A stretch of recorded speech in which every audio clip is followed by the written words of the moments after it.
ప్రియమైన దేవుని పిల్లారా, మీ అందరికీ ప్రభువైన యేసుక్రీస్తు ప్రభు వారి యొక్క శ్రేష్టమైన నామములో నా హృదయపూర్వకమైన శుభములు, వందనాలు తెలియజేస్తున్నాను.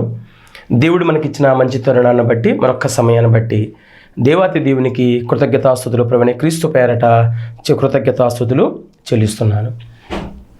గడిచిన భాగాల్లో మనిషి మరణం తర్వాత ఏం జరుగుతుంది అని మనం ధ్యానం చేస్తున్నాం. ఇప్పటికి 2 భాగాలు మనం ఆలోచన చేసాం. ఈరోజు 3వ భాగంలో దీని కొనసాగింపుగా మరొక కొన్ని సంగతులు దానికి జత చేసి విందాం, ఆలోచన చేద్దాం. మరి వాక్యంలోనికి వెళ్ళే ముందు దేవుని సహాయార్థం ప్రార్థన చేద్దాం. తలలు వంచండి, కళ్ళు మూయండి. శాశ్వతమైన కృప చేత కాపుదలిస్తున్న కన్న తండ్రి, నీ కృప, నీ ఔన్నత్యం, నీ ప్రేమ చాలా ఉన్నతమైనవి, చాలా గొప్పవి నాయనా. మా బ్రతుకులలో, మా జీవితాల్లో నేను మెండినటువంటి కృపను మాకు నింపి, అయ్యా మేము మాకేదో కలగాలనో మాకేదో రావాలనో కాదు నాయనా, నీకు మహిమ రావాలి, నిన్ను ఘనపరచాలి, నిన్ను మహిమపరచాలి.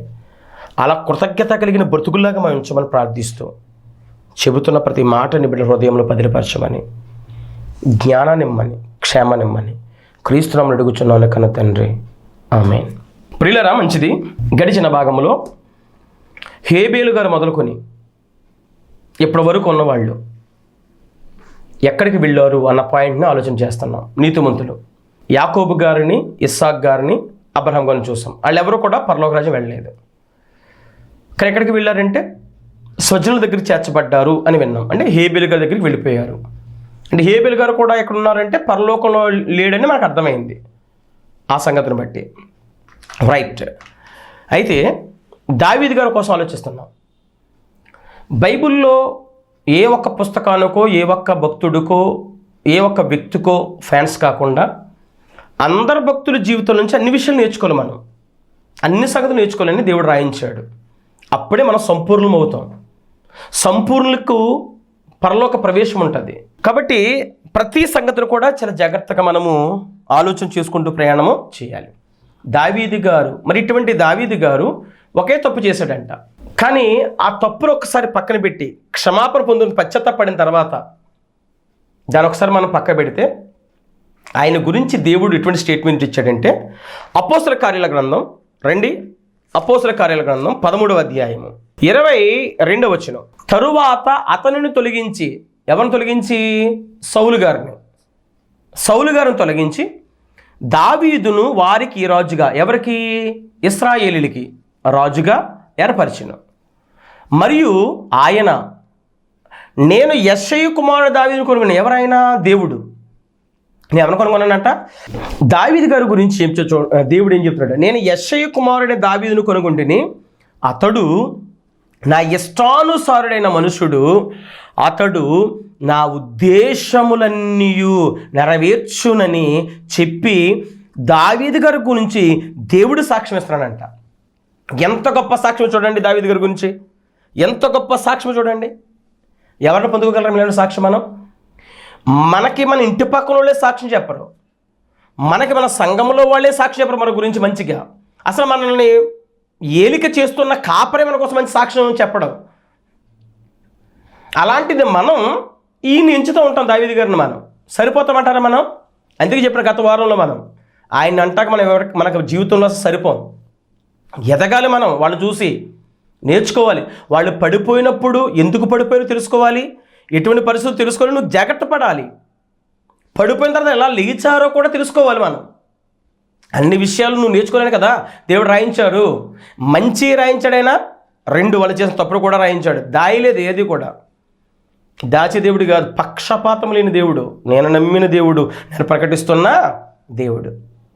ఈయన దేవుని సంకల్పం అంతా నెరవేర్చాడంట. ఆయన ఉద్దేశాలన్నీ నెరవేర్చాడంట. ఎలాగా? దీవారాత్రులు ఆయన వాక్యమును ధ్యానించి. ఎలా తెలుస్తుంది ఆయన సంకల్పం? దేవుని సంకల్పం ఆయనకు ఎలా తెలుస్తుంది? దేవుడికి ఒక ఉద్దేశాలు ఉన్నాయి, దేవునికి ఒక ఎయిమ్ ఉంది, ఒక లక్ష్యం ఉంది. అదంతా దేవుని మనస్సు దావీదు గారికి అర్థం అవ్వాలంటే ప్రతిరోజు ధ్యానం చేశాడు. చేయబట్టి అర్థమైంది. అందుకని ఉద్దేశం తెలిసి ఉద్దేశాలను కూడా నెరవేర్చాడు. ఆయన సంకల్పం అంతా నెరవేర్చి సేవ చేసి అదే కింద వచ్చిన 36 వచ్చిన 13 వచ్చిన అపోస్తల కార్యాలు. దావీదు దేవుని సంకల్పము చొప్పున తన తరము వారికి సేవ చేసి నిద్రించి తన పితరుల యొద్దకు చేర్చబడి దావీదు గారు కూడా సేవ చేసి ఆయన దేవుని సంకల్పం అంతా నెరవేర్చి, అంటే దివారాత్రులు ధ్యానం చేశాడు. ఆయన దేవునికి ఇష్టడుగా మారిపోయాడు. చదివిన వాక్యమంతా హృదయంలో పెట్టుకున్నాడు. ప్రభువా, నేను పాపము చేయకుండా ఉండుటకు నీ వాక్యం నా హృదయంలో పెట్టుకున్నాను. మరి ఇటువంటి ఆయన చూడండి ఎక్కడ చేర్చబడ్డాడంట? పితరుల యొద్దకు చేర్చబడ్డాడంట. అది పాయింట్ ఎక్కడ మనం ఆలోచిస్తుంది. మరి పితరులు ఎక్కడ ఉన్నారంట? అడుగుదాం. పేతురు గారు ప్రసంగం చేస్తాడండి. పెంతుకోస్తు పండగ దినమున ఆయన ఒక ప్రసంగం చేస్తున్నాడు. ఆయన అపోస్తల కార్యాల గ్రంథం 2వ అధ్యాయం 34వ వచనం. దావీదు పరలోకమునకు ఎక్కిపోలేదు. దావీదు గారంట పరలోకానికంట ఎక్కిపోలేదంట. మరి ఎక్కడికి వెళ్ళాడంట? పితరుల దగ్గరికి వెళ్ళాడని చెప్తున్నాడు అక్కడ అపోస్తల కార్యాల్లో 13వ అధ్యాయంలో. ఓహో, పితరుల దగ్గరికి వెళ్ళాడు దావీదు గారు అంటే పితరులు పరలోక రాజ్యం లేరన్నమాట. మరి పరలోకం ఎక్కిపోలేదు కదా. మరి ఎక్కడికి వెళ్ళాడంటే పితరుల దగ్గరికి వెళ్ళాడు. మరి పితరులు ఎక్కడ ఉన్నారంటే పరలోకంలో లేరు. అంటే హేబేలు మొదలుకొని ఎప్పటి వరకు కూడా నీతిమంతులందరూ కూడా ఎవ్వరూ కూడా పరలోకం వెళ్ళలేదు అని బైబిల్ చెబుతుంది.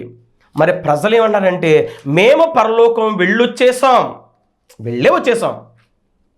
నిజమండి, ఇల్లు వచ్చామని చెప్తున్నారండి బాబు. డబ్బులు సంపాదించారు బాగా ఇలా చెప్పి. ఏమండి, ఎంత మంచి భక్తులే, నీతిమంతులే, దేవునికి ఇష్టులే, దేవుణ్ణి ముఖదర్శనం చేసిన వాళ్ళే ఈనాటి వరకు ఎవరో పరలోకానికి వెళ్ళలేదు కదా. మరొక త్రాగుబోతు, ఒక వ్యభిచారి, ఒక HIV పేషెంటు, ఇలాగ భయంకరంగా ఉన్నవాళ్ళు తర్వాత అసలు క్రైస్తవులని చెప్పుకొని నామకార్థంగా కృతజ్ఞతాభావం లేనివాడు, దేవునికి వస్తున్న మహిమ కూడా దొంగిలించి ఒక దుర్మార్గుడైన దుర్నీతిపరుడైన ఒక సాతాను తత్వాన్ని కలిగి అలాగ బ్రతుకుతూ ముసుగులో బ్రతుకుతూ గొర్రె చర్మం కప్పుకున్న తోడేళ్ళ బ్రతుకుతున్న వారు కూడా పరలోకం వెళ్ళిపోరని చెప్పటం ఎంతవరకు సమంజసం? ప్రియమైన దేవుని సంగమా, ఎంతవరకు న్యాయం? ఇలాగ వెళ్ళారని చెప్పి డబ్బులు బాగా సంపాదించి కోట్లు గడించి ఎంత లగ్జరీ లైఫ్ అండి. అబద్ధం, మోసం. సత్యం చెప్పండి, సత్యాన్ని ప్రకటించండి ప్రియులారా. ఇంకొంతమంది మరీ ఇంకా విడ్డూరం ఏంటంటే మేము నరకానికి వెళ్ళొచ్చాం, నరకములో 7 రాత్రులు. పుస్తకాలు కూడా రాశారండి. నరకానికి వెళ్ళి రావటం అదేమన్నా నరకం అంటే అరకలోయా? నరకం అంటే ఏమన్నా గోవా బీచా వెళ్ళొచ్చేయటానికి? ఏమనుకుంటున్నామండి అసలు?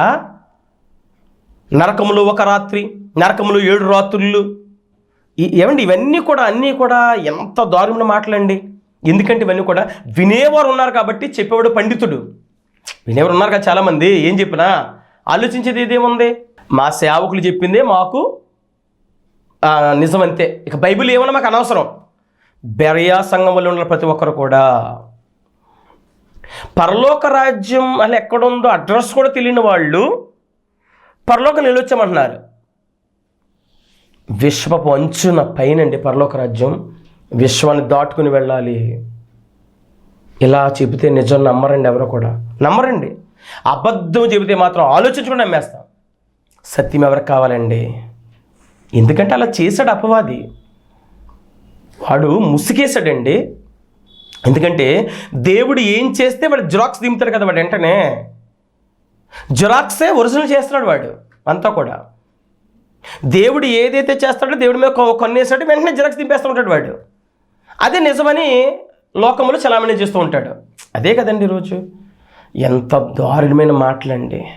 ఉదాహరణ, చాలా కాల క్రితం ఒక పాస్టర్ గారే, పెద్ద పాస్టర్ గారు, పేరు చెప్పనులేండి, హిమ్ అనే ఒక ప్రాజెక్ట్ మొదలుపెట్టారండి. హిమ్ అని. దాన్ని నెల్లూరు క్యాపిటల్గా చేసుకుని, కేంద్రంగా చేసుకుని అంటే హెడ్ ఆఫీస్ ఏమో చెన్నైలో పెట్టుకున్నారండి. చెన్నై ఏమో హెడ్ ఆఫీసు, నెల్లూరు ఏమో కేంద్రకంగా చేసుకుని ఏం చేశారు వీళ్ళు, సంఘాల్లో సేవకులకి, విశ్వాసులకి 10,000 కడితే, ఎంత కడితే ఒక్కసారి 10,000 కడితే 10 నెలలు, నెలకు 5,000 చొప్పున 10 నెలలు ఇస్తామని చెప్పారండి. కట్టిది ఎంత, 10,000. కానీ నెలకు ఎంత ఇస్తారు, 5,000 చొప్పున. ఎన్ని నెలలు, 10 నెలలు. అంటే ఎంత వచ్చింది, 10 నెలల్లో కట్టిన 10,000 50,000 అవుతుంది. బా, చాలామంది కట్టారండి డబ్బు, చాలామంది కట్టారండి. ఎన్ని సంఘాలు డబ్బులు కట్టేశాయంటే అండి ఒక్కడ కూడా ఆలోచించలేదండి. ఈ ప్రపంచంలో ఎన్నో బ్యాంకులు ఉన్నాయి, ఏ బ్యాంక్ అయినా అసలు అంత వడ్డీ ఇస్తుందండి? ఏ బ్యాంక్ అయినా? అరే వడ్డీ వ్యాపారస్తులు కూడా ఇవ్వలేడు కదా. ఇప్పుడు 100కి 10 రూపాయలు వేసుకున్నా ఎంత రాదు కదండి. 10 నెలల్లో 50,000 రూపాయలు వచ్చేస్తాయి అంటే డబ్బు పిచ్చగా కట్టేశారండి. పోలీసులు ఎంటర్ అయ్యారండి. ఈ రోజుకి చాలా సంఘాలు మూసేశారండి. సంఘములో దైవత్వం ఉండవలసింది పోలీసులు ఎంటర్ అవ్వాల్సి వచ్చిందండి. అండర్గ్రౌండ్కి వెళ్ళిపోయాడండి ఆయన హెడ్. ఈ మధ్యన బయట తిరుగుతున్నాడు మరలా. దారుణాలండి ఇవన్నీ కూడా. అంటే అబద్ధం ఎంత స్పీడ్ ఆలోచించరు. నాశనం అయిపోయారండి చాలా కుటుంబాలు. ఆ దెబ్బ తిన్న వాళ్ళకి తెలుస్తాయి ఇవన్నీ కూడా. హిమ్మని ప్రాజెక్ట్ అండి. అబద్ధాలు చాలా స్పీడ్గా నమ్ముతారండి, నిజాలు నమ్మరు. నేను చెప్పడం కాదండి, నాకు పెద్ద ఏం తెలియదండి, దేవుడు చెప్పాడు, యేసుప్రభు చెప్తారండి. ఒకసారి చూద్దాం. యోహాను సువార్త ఆయన చెప్తున్నాడు. యోహాను సువార్త 8వ అధ్యాయం 45వ వచనం. నేను సత్యమనే చెప్పుచున్నాను గనుక మీరు నన్ను నమ్మరు. యేసుప్రభు వారినండి, నేను సత్యమని చెప్పుచున్నాను కనుక మీరు నమ్మరు. యేసుక్రీస్తు ప్రభు మాట. నాకంటే ముందు శాస్త్రులు వచ్చారు, నాకంటే ముందు పరిసయ్యులు ఉన్నారు, సద్దుకెళ్ళు ఉన్నారు, యోధామత పెద్దలు ఉన్నారు, ధర్మశాస్త్రోపదేశకులు ఉన్నారు. వాళ్ళందరూ చెప్పేవన్నీ అబద్ధాలు, నేను చెప్పేది నిజం. కానీ నమ్మట్లేదు మీరు. నిజం నమ్మలేకపోతున్నాం. నిజం స్నానం చేసి బట్టలు వేసుకుని చెప్పులు వేసుకుని బయటికి వెళ్ళే లోపుల్లో బయలుదేరి సత్యం చెబుదామని చూస్తే అసత్యం ప్రపంచాన్ని అలుముకుని వచ్చేసిందండి, కూర్చుంది. సత్యము స్థాపించాలంటే, సత్యమును నమ్మించాలంటే, సత్యాన్ని నమ్మాలంటే చాలా కష్టమైపోయింది ఈరోజు లోకంలో. కానీ ప్రియమైన దేవుని పిల్లారా, సత్యమే ఇప్పటికీ నిలబడుతుందండి. అసత్యం ముందు మెరిసినా అది తొలగిపోక తప్పదు. సో ఇప్పుడు నేను చెప్పే విషయం ఏంటంటే, మీరు జాగ్రత్తగా ఆలోచిస్తే, హేబేలు మొదలుకొని ఇప్పటి వరకు ఉన్నవాళ్ళు ఎవ్వరూ కూడా పరలోక రాజ్యము వెళ్ళలేదు. నీతి మొదలు ప్రతి ఒక్కరూ కూడా ఎవరు వెళ్ళలేదు. అయితే ఒకే ఒక ఆయన వెళ్ళాడండి పరలోకం. ఒకే ఒక్క ఆయన పేరు చెప్పండి, మీ అందరికీ తెలుసు. ఆయన పేరు పరిశుద్ధ గ్రంథంలో చూద్దాం. యోహాను సువార్త, ఇదే యోహాను గారు రాస్తున్నాడు, ఆయన శిష్యుడు, యేసుక్రీస్తు శిష్యుడు రాస్తున్నాడు. 3వ అధ్యాయము 13వ వచనం. మరియు పరలోకము నుండి దిగి వచ్చిన వాడే, అనగా పరలోకం దిగి వచ్చిన వాడు ఎవరు? యేసుక్రీస్తు ప్రభు వారు. పరలోకము నుండి దిగి వచ్చిన వాడే, అనగా పరలోకములో ఉండు మనుష్య కుమారుడే తప్ప పరలోకమునకు ఎక్కిపోయిన వాడి ఎవడనూ లేడు. ఈవెన్ అబ్రహాము గారు కూడా, ఈవెన్ హేబేలు గారు కూడా ఎవ్వరూ కూడా ఎక్కిపోలేదు. విశ్వాసులు తండ్రి ఎవ్వరు వెళ్ళలేదంటండి పరలోకం. ఎవరు వెళ్ళారంట? యేసుక్రీస్తు ప్రభువు వెళ్ళారంట. ఎందుకంట? రూటు ఆయనకి తెలుసు, మార్గం ఆయనకి తెలుసు, ఇంకా ఎవ్వరికీ తెలియదు. ఆయన వెళ్ళాలి, ఆయన రావాలి, తీసుకువెళ్ళాలి మనల్ని. మనంతట మనం వెళ్ళిపోవటానికి దారి ఎవరికి తెలియదు. నేనే మార్గం, నేనే సత్యం, నేనే జీవం, నా ద్వారా తప్ప ఎవడు కూడా పరలోక రాజ్యానికి చేరలేడు. పరలోక రాజ్యానికి చేరడానికి ప్రథముడు ఎవరంటే యేసుక్రీస్తు ప్రభువారు. కొలస్సీయులకు రాసిన పత్రిక 1వ అధ్యాయము. కొలస్సీయులకు రాస్తున్నాడు పౌలు గారు, ఏం రాసిన చూద్దాం. కొలస్సీలకు రాసిన పత్రిక 1వ అధ్యాయము 15 నుంచి 18 వచనం రాసుకోండి. 15 నుంచి 18 వచనం రాసుకోండి. చదువుతున్నాను. ఆయన అదృశ్య దేవుని స్వరూపియే, ఎవరు? యేసుక్రీస్తు ప్రభువారు. సర్వసృష్టికి ఆది సంభూతుడై, ఆది సంభూతుడు అంటే ఆది యందు సంభవించిన వాడు. ఆది సంభూతుడు అదేనండి, సంభవించిన వాడు. ఆదిలో అంటే ఆత్మగా సంభవించిన వాడు ఈయన. ఏలయనగా ఆకాశమందున్నవియు భూమి అందున్నవియు దృశ్యమైనవి కనబడేవి కనబడనివి, అవి సింహములైనను ప్రభుత్వములైనను ప్రధానులైనను అధికారములైనను సర్వమును ఆయన సృజింపబడిను. సర్వమును ఆయన ద్వారాను ఆయన బట్టి సృజింపబడిను. ఆయన అన్నిటికంటే ముందుగా ఉన్నవాడు, ఆయనే సమస్తమునకు ఆధారభూతుడు. ఆది ఆయనే, అంతము ఆయనే. సంఘము 18 వచనం, అను శరీరమునకు ఆయన శిరస్సు, ఆయనకు అన్నిటిలో ప్రాముఖ్యం కలిగిన నిమిత్తము ఆయన ఆది అయి ఉండి మృతుల్లో బాగా చేసుకోండి, మృతులలో నుండి లేచుటలో ఆది సంభూతుడైను. మృతులలో నుండి లేచాడు. మొట్టమొదట ఆయనే. పరలోక రాజ్యం వెళ్ళింది. కొరింథీయులకు రాసిన మొదటి పత్రిక ఇదే పౌలు గారు 15:23 వచనం. కొరింథీయులకు రాసిన మొదటి పత్రిక 15:23 వచనం. ప్రతివాడు తన వరుసలో బ్రతికింపబడును, ప్రథమ ఫలం క్రీస్తు. ఫస్ట్ పంట పండినండి యేసుక్రీస్తు ప్రభువారు. పరలోక రాజ్యం వెళ్ళింది ప్రభువైన యేసుక్రీస్తు ప్రభువారు. ఇంకా ఎవరు వెళ్ళలేదా? ఎవరు వెళ్ళలేదు. నీతిమంతుడిని హేబేలు మొదలుకొని ఎప్పటి వరకు పరలోకం ఎవరు వెళ్ళలేదు. అలాగ చెబితే కరెక్ట్. ఎవరందరూ వెళ్ళిపోయారంటే అబద్ధము, దేవుని వాక్యానికి విరుద్ధం. నేను చెప్పలేదు, వాక్యం చెబుతుంది. వాక్యం ఏం చెప్పిందో అది మీకు చూపించాను. వాక్యాన్ని మీకు లింక్ చేశాను, మిమ్మల్ని వాక్యానికి దగ్గర చేశాను. నేను నిష్ప్రయోజకమైన సేవకుడిని. దేవుణ్ణి, మీ తండ్రిని మీకు నేను పరిచయం చేశాను. మీ దేవుణ్ణిని మీకు అంది చెప్పాను. ఆ సత్యాన్ని మీరు గ్రహిస్తే మీరు బాగుపడతారు. అబద్ధాలు నమ్మకండి. మరణించిన వారు ఇప్పుడే కాదు, ఇప్పటి వరకు ఎవరు కూడా పరలోక రాజ్యంను హెడ్డింగ్లు పెట్టుకోవచ్చు కాక, ఫ్లెక్సీలు ఎంచుకోవచ్చు కాక, రాయొచ్చు కాక, కానీ ఎవరు కూడా పరలోక రాజ్యము చేరనే. గొప్ప సంగతులు విన్న మీరు ఈ మాటలు నేర్చుకుంటున్నాం మనం. ప్రియమైన దేవుని సంగమా, ఒకసారి ఆలోచన చేద్దాం. రైట్, మొట్టమొదటి విషయం, ఇప్పటి వరకు ఎవరు కూడా పరలోక రాజ్యము చేరలేదు అని ఒక సంగతి మనకి అర్థమైంది.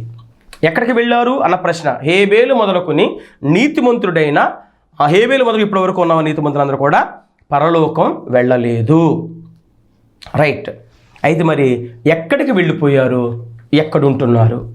ఎక్కడికి వెళ్ళిపోయారు, ఎక్కడుంటున్నారు? ఈ సంగతులు మనము ధ్యానము చేద్దాం.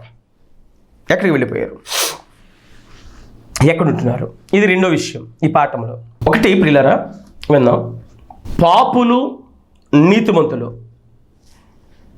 మరణించిన నీతిమంతుల గురించి తెలియాలి మనకి, మరణించిన పాపుల గురించి కూడా తెలియాలి. చాలా మోస్ట్లీ ఇంపార్టెంట్. నీతిమంతుల కోసం మనం చూస్తున్నప్పుడు పాపాత్ముల గురించి కూడా వచ్చేస్తుంది వెనకాల. నీతిమంతులే వెళ్ళలేదంటే పాపాత్ములకు వెళ్తారు? వెళ్ళరు కదా. పాయింటే కదా. జాగ్రత్తగా విందాం. ఇప్పుడు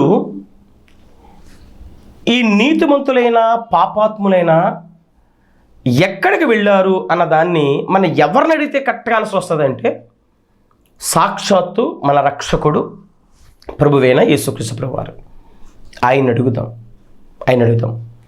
ఈ రెండవ టైటిల్ ఏంటంటే ఎక్కడికి వెళ్ళారు, ఎక్కడుంటున్నారు మరణించిన వారు. చూద్దాం.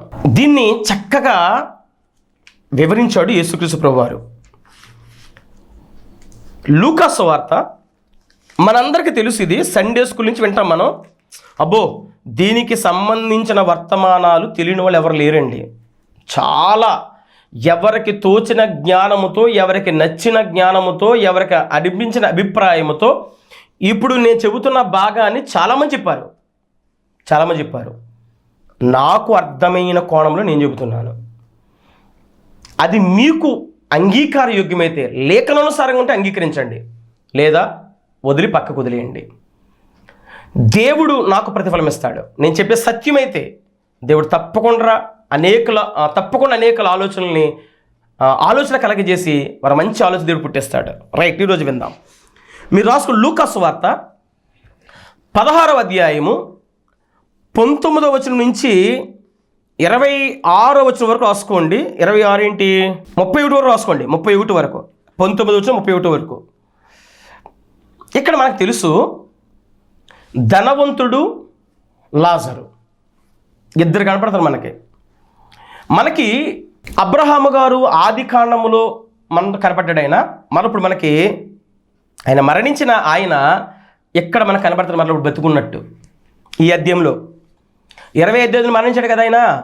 మరి మరణించిన ఆయన ఎక్కడున్నావయ్యా ఇప్పుడు దాకా అని అంటే ఇప్పుడు చెప్తున్నాడు ఆయన, ఇప్పుడు మాట్లాడుతున్నాడు. ఇప్పుడు ఆయన ఎక్కడ మనకి కనపడుతున్నాడు, ఎక్కడ? ఈ సువార్త, లూకా సువార్తలో. చాలామంది ఇది మీకు కొంచెం ఇన్ఫర్మేషన్ ఇస్తున్నాను, కథ అనుకుంటున్నారండి. బైబిల్లో కథలు ఉండవు. రెండవది, దీని ఉపమానం అనుకుంటున్నారండి. ఉపమానం రూపకలంకరంగా చెప్పబడింది అంటున్నారండి. కాదు. ఒకళ్ళ ఉపమానం అయితే ఇందులో ఉన్న పోలికలు ఎవరిని పోల్చలేం. కొన్ని పోల్చగలం, కొన్ని పోల్చలేం. ఉపమానం అంటే అందరికీ పోల్చగలగాలి, కానీ ఇందులో అన్ని పోల్చలేం. కష్టమైపోద్ది ప్రియులారా, అబద్ధాలు చెప్పేయాలి. ఇది ఉపమానం కాదు, కథ కాదు, ఇది వాస్తవికమైన సంఘటన, యథార్థ సంఘటన, జరిగిన సంగతిని. ఇప్పుడు పాత నిబంధన మోషే గారు ఉన్న కాలంలో జరిగిన సంగతిని యేసుక్రీస్తు ఉన్న కాలంలో ఎత్తి మాట్లాడుతున్న సంగతులు ఇవన్నీ కూడా మరలా చెప్తున్నాను. మోషే గారు ఉన్న కాలంలో జరిగిన సంఘటన, అప్పుడు ఉన్న యథార్థమైన సంఘటన ఇప్పుడు కొత్త నిబంధనలు ఈ సువార్తలో యేసుక్రీస్తు తన శిష్యులతో మాట్లాడుతున్న మాటలు ఇవన్నీ కూడా. అది ఎందుకు? పాత నిబంధనలు జరిగిన సంగతులు యేసుక్రీస్తు తెలుసు, అలాగే కొత్త నిబంధనలు జరుగుతున్నది యేసుక్రీస్తు తెలుసు, భవిష్యత్తులో ఏం జరుగుతుందో కూడా ఆయనకి తెలుసు. అన్నీ తెలుసు కాబట్టి క్రీస్తు ద్వారా పరిశుద్ధాత్ముడు లూకా గారి ద్వారా రాయిస్తున్న మాటలు ఇవన్నీ కూడా. అర్థమైంది కదండి?